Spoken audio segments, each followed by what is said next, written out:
Assalamualaikum warahmatullahi wabarakatuh.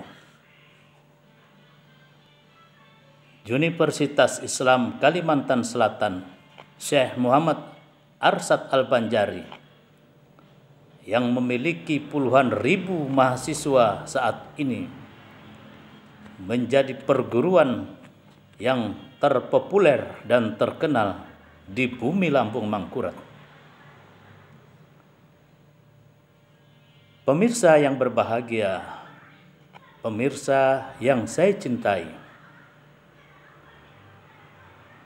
di antara kita, masyarakat pada umumnya, dan bahkan di kalangan para pengurus yayasan pada saat ini yang baru bergabung,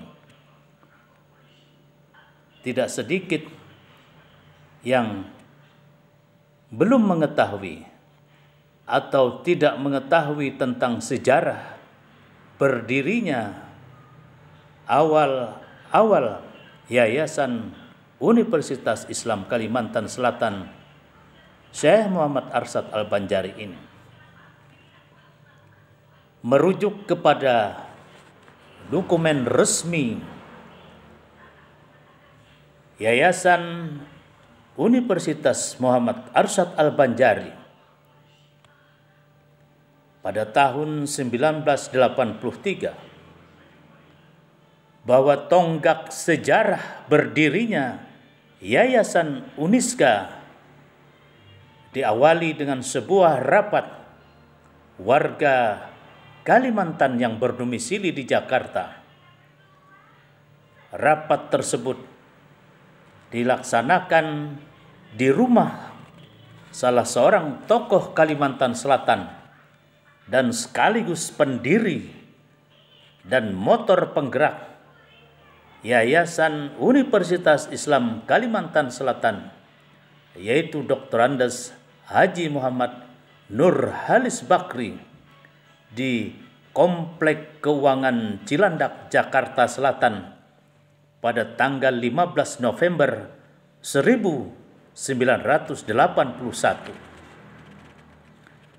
Berdasarkan akte notaris nomor 6 tanggal 7 Juli 1981 dengan rekomendasi Kepala Kantor Departemen Pendidikan dan Kebudayaan Provinsi Kalimantan Selatan, dirintislah pendirian Uniska yang pada tahun akademik 1981-1982, tepatnya pada tanggal 14 Juli 1981, dibuka dua buah akademi, yaitu yang pertama Akademi Publisistik dengan jumlah mahasiswa pada saat itu sebanyak 125 orang, dan peresmian pembukaannya dilakukan oleh Gubernur Kepala Daerah tingkat 1 Kalimantan Selatan.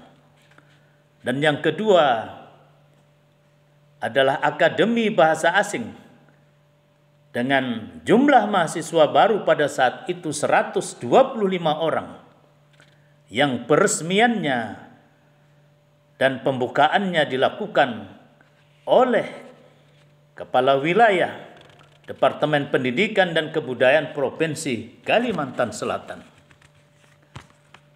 Inilah awal mula